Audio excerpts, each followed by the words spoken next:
Ny andro fahaefatra kosa no tanterahana raha ho an'ny Skadi Ligue 2 izany hika 15 no tanterahana lalao tamin'ny omaly asabotsy raha ho an'ny teny votovorona aloha dia lalao tanterahana teny ny teo amin'ny ekipan'ny Ravinala sy ny FCAE teo ihany koa ny fiona teo amin'ny Sidexo IFC sy ny FC Dragon ity lalao farany izay somary nahitana olana ihany.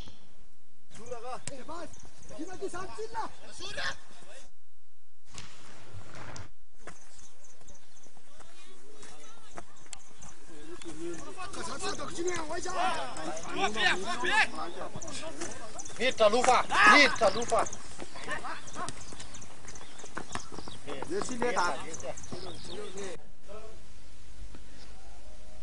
Nitoy ka niditra tamin'ny andro fahaefatra ny asabotsy teo ny fiadiana tompon'akan'ny Ligue Lamanga ho an'ny Skadi Ligue 2 15 no indray izany dia niteny votovorona Bevalala ary Carion.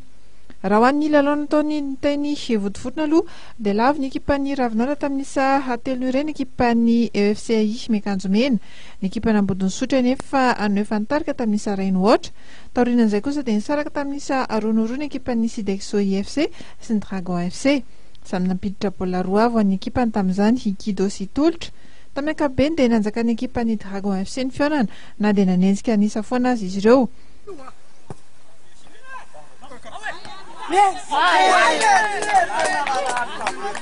Petsanik'ilan'izay kosa dia ataona Melsy nanao fihetsika sy mendrika fotsiny ekipan'ny Sidexo IFC profon'izany nahazoan'ny mpilalao roa ny carton rouge direct tsy vitan'izay fa dia mbola antifitra totohondry mpilalao iray atao amin'ny Dragon FC ihany koa ny mpilalao iray atao amin'izy ireo raha vao eny Sokankirika farany mpitsara fihetsika izay mamoetra tokoa niara-nahita izany fihetsika izany avokoa moa ny tompona andraikitry ny Ligue Lamanga sy ny kianjan'ny SOS Village d'Enfants na ny mpitsara ihany koa tsy vao izao moa no nampiseho fihetsika tahaka izao ny mpilalao raha ny filazan'ny mpijery baolina teny an-toerana manoloana izay indrindra dia nanaitra ny mpitantana ny Alfary ny ekipan'ny Dragon FC amin'izay fanapa-kevitra tokony ho raisina voafaritra mazava ao anatin'ny lalana feno fifaninana tokoa mantsy fa dia forfait avy hatrany ny ekipa izay mitondra fikorotanana eny ambony kianja amin'ny lalao iray.